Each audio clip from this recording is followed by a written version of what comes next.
Hi friends, welcome to my channel. ఈరోజు onion pakodi ఎలా వేసుకోవాలో చూపించబోతున్నాను. చాలా ఈజీగా సింపుల్గా చేసుకోవచ్చండి. వర్షాకాలం కదా, వేడివేడిగా కారం కారంగా ఏదో ఒకటి తినాలనిపిస్తూ ఉంటుంది కదా. అలాంటప్పుడు ఇలా ఆనియన్ పకోడీ వేసుకొని తినండి, చాలా బాగుంటుంది. ఎలా వేసుకోవాలో చూసేద్దాము.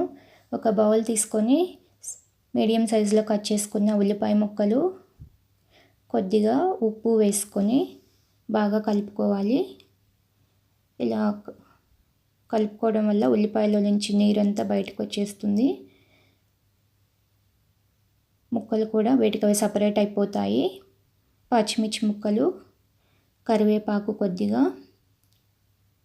కొత్తిమీర, అల్లం ముక్కలు, జీలకర్ర 1 స్పూను, ధనియాల పొడి 1/2 స్పూను, జీలకర్ర పొడి 1/2 స్పూను, పసుపు 1/2 స్పూను, 1 కప్పు శనగపిండి, 1/2 కప్పు బియ్యపిండి, 2 స్పూన్స్ ఆయిల్ ఇలా హీట్ చేసుకొని వేసుకోవాలి.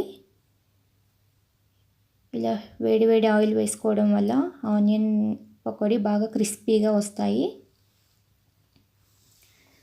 వేసుకున్నాక ఇలా కలుపుకోవాలి. ఉల్లిపాయలోని నీటితోనే పిండి మొత్తం మిక్స్ అవుతుందండి. ఒకవేళ గట్టిగా అనిపిస్తే కొద్దిగా వాటర్ వేసుకొని కలుపుకోవాలి. ఎక్కువ వాటర్ పట్టవండి, ఆనియన్లోని వాటర్తోనే పిండి అంతా కలుస్తుంది. మరి గట్టిగా కాకుండా లూజ్గా కాకుండా ఇలా మీడియంగా కలుపుకోవాలి. స్టవ్ వెలిగించుకొని బాండి పెట్టుకొని డీప్ ఫ్రైకి సరిపడా ఆయిల్ వేసుకోవాలి. ఆయిల్ హీట్ అయిన తర్వాత ఇలా పిండిని పకోడీలా వేసుకోవాలి. ఆయిల్కి సరిపడా వేసుకొని మంటని మీడియం టు హై ఫ్లేమ్కి అడ్జస్ట్ చేసుకుంటూ అటు ఇటు తిప్పుకుంటూ దోరగా ఫ్రై చేసుకోవాలి.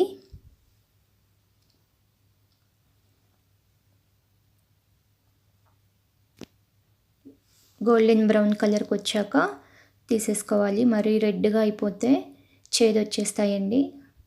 బ్రౌన్ కలర్కి రాగానే తీసేసుకోవాలి.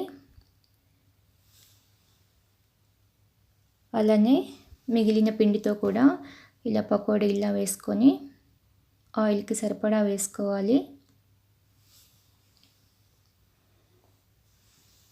ఆయిల్కి సరిపడా వేసుకొని మంటని మీడియం టు హై ఫ్లేమ్కి అడ్జస్ట్ చేసుకుంటూ అటు ఇటు తిప్పుకుంటూ గోల్డెన్ బ్రౌన్ కలర్కి వచ్చే వరకు వేయించుకోవాలి.